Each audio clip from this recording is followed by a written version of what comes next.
ଯିଏ ଅନ୍ୟର ମୁହଁରେ ହସ ଦେଖିବାକୁ ଚାହିଁଥାନ୍ତି, ଉପରବାଲା ତାଙ୍କ ମୁହଁରୁ ହସ କେବେ ଶେଷ ହେବାକୁ ଦେଇନଥାନ୍ତି। ଦୈନିକ ଖୁସି ରୁହନ୍ତୁ, କାରଣ ହସ ଦୂରେଇ ଗଲା ମାନେ ବୁଢ଼ା ହୋଇଯାଉଛନ୍ତି। ସୁସ୍ଥ ନିରୋଗ ଦୀର୍ଘ ଜୀବନର ରହସ୍ୟ। ମହର୍ଷି ଦ୍ୱୈପାୟନଙ୍କ ମତରେ ଯିଏ ନିୟମିତ ବ୍ୟାୟାମ କରେ, ପ୍ରାତ ଖୋଲା ପବନରେ ଭ୍ରମଣ କରେ, ନିର୍ଦ୍ଦିଷ୍ଟ ସମୟରେ ଆହାର ନିଦ୍ରା ମଳମୂତ୍ର ତ୍ୟାଗ ସମ୍ପାଦନ କରେ, ପୁଷ୍ଟିକର ଆହାର ଭୋଜନ କରେ, ନିୟମିତ ଜଳଖିଆ ଖାଏ, ଶୁଦ୍ଧ ଜଳ ପାନ କରେ, ଥଣ୍ଡା ଜଳରେ ସ୍ନାନ କରେ, ପାଦ ତଳେ ଓ ମୁଣ୍ଡରେ ତେଲ ମାଲିସ କରେ, ଋତୁ ଅନୁସାରେ ଫଳ ମୂଳ ତଟକା ସବୁଜ ପନିପରିବା ଖାଏ, ସେ ନିଶ୍ଚିତ ଭାବରେ ନିରୋଗ ରହିପାରେ। ତା ଦେହରେ ରୋଗ ପ୍ରତିରୋଧକ ଶକ୍ତି ବୃଦ୍ଧି ପାଏ। ହଠାତ୍ ଶଯ୍ୟାରୁ ଉଠି ତଳକୁ ଓହ୍ଲାଇ ପଡ଼ିବେ ନାହିଁ ବା ଦ୍ରୁତ ଗତି କରିବେ ନାହିଁ। ବିଶ୍ରାମ ସମୟରେ ହୃଦ ଯନ୍ତ୍ରର କାର୍ଯ୍ୟ ଶିଥିଳ ଅବସ୍ଥାରେ ଥାଏ, ତେଣୁ ବିପଦର ସମ୍ଭାବନା। କିଛି ସମୟ ପାଇଁ ଶଯ୍ୟାରେ ଚିତ୍ ହୋଇ ଲମ୍ବା ଲମ୍ବା ଶ୍ୱାସ ପ୍ରଶ୍ୱାସ ଗ୍ରହଣ କରିବେ, ସ୍ମରଣ କରିବେ। ହାତ ମୁହଁ ଧୋଇ ବା ଅଧୁଆ ମୁହଁରେ 3-4 ଗ୍ଲାସ ପାଣି ପିଇବେ। ପୂର୍ବ ସନ୍ଧ୍ୟାରୁ ତମ୍ବା ପାତ୍ରରେ ରଖାଯାଇଥିବା ପାଣି ପିଇଲେ ଅଧିକ ଉପକାର ମିଳିବ।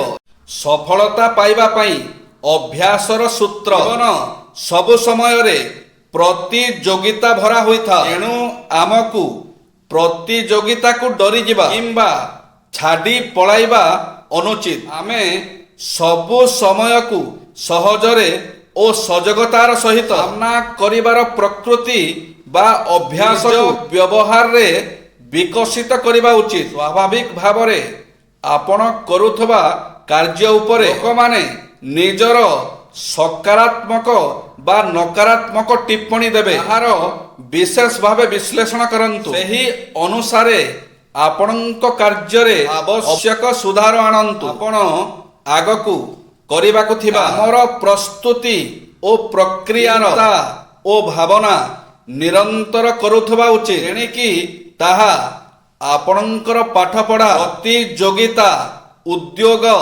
ଚାକିରି, କାରବାର ଅଥବା ପାରିବାରିକ କାର୍ଯ୍ୟ ହେଉଥାଉ ପଛେ ନିଜ ଲକ୍ଷ୍ୟ ଆଡ଼କୁ ଥିବା ସବୁ ଦିଗକୁ ବିଚାର କରନ୍ତୁ। କାର୍ଯ୍ୟ କରିବାର ପୂର୍ବରୁ ନିରନ୍ତର ଅଭ୍ୟାସକୁ ନିଜର ଦୈନିକ ଦିନଚର୍ଯ୍ୟାରେ ସାମିଲ କରନ୍ତୁ। ମନେ ରଖନ୍ତୁ, ସଫଳତା ଏକ ନିରନ୍ତର ଚାଲୁ ରହିବା ପ୍ରକ୍ରିୟା ଅଟେ। ଏହା ଦ୍ୱାରା ଆପଣଙ୍କ ପ୍ରଶ୍ୱାସରେ ଭୁଲ ବଶତଃ ବି ଯେପରି ଶିଥିଳତା ନ ଆସେ। କେବେ କେବେ ଆମେ ନିଜର ସୀମା ନିଜେ ତିଆରି କରିଥାଉ। ନିଜ ପୂର୍ବାଗ୍ରହକୁ ଛାଡ଼ି ସେହି ସୀମାରୁ ଆଗକୁ ବଢ଼ିବା ଆମ କ୍ୟାରିୟର ପାଇଁ ସୁଗମ୍ୟ ରାସ୍ତା ହୋଇଥାଏ। ସଂକେତର ପ୍ରୟୋଗ କରନ୍ତୁ ନାହିଁ। କଥାବାର୍ତ୍ତା କରିବା ବେଳେ ଯଥାସମ୍ଭବ ସଂକେତର ବ୍ୟବହାର କମ୍ କରନ୍ତୁ। କିଛି ଖରାପ ଲାଗିଲେ ମୁହଁ ମୋଡ଼ିବା, ଆଖି ମାରିବା ବା ଇଙ୍ଗିତ କରି କାହାକୁ ଡାକିବା ସବୁ ଖରାପ ଅଭ୍ୟାସ ଅଟେ। ଯେଉଁ ସଂକେତ ଦ୍ୱାରା କାହାକୁ ଖୁସି ମିଳେ, ଏମିତି ସଂକେତର ପ୍ରୟୋଗରେ କିଛି କ୍ଷତି ନାହିଁ, କିନ୍ତୁ ଯେଉଁ ସଂକେତର ପ୍ରୟୋଗରେ କାହାକୁ ଟିକେ ମାତ୍ରାରେ ବି ଦୁଃଖ ହୁଏ, ସେମିତି ସଂକେତ ପ୍ରୟୋଗ କରିବାର ଅଭ୍ୟାସ ଥିଲେ ବି ସେ ଅଭ୍ୟାସ ଛାଡ଼ିବାକୁ ଚେଷ୍ଟା କରନ୍ତୁ। କିପରି ଚାଲିବେ? ଚାଲିବାର ଶୈଳୀରୁ ସୌନ୍ଦର୍ଯ୍ୟ ଓ ବ୍ୟକ୍ତିତ୍ୱ ନିର୍ଦ୍ଧାରଣ କରି ହୁଏ। ସୁନ୍ଦର ଶୈଳୀରେ ଚାଲିବାର ଢଙ୍ଗ କେବଳ ଶରୀର ସୌଷ୍ଠବକୁ ସୁନ୍ଦର କରେ ନାହିଁ, ଶାଳୀନତା ଭାବକୁ ମଧ୍ୟ ପ୍ରକାଶ କରିଥାଏ। ଚାଲିବା ଏକ କଳା।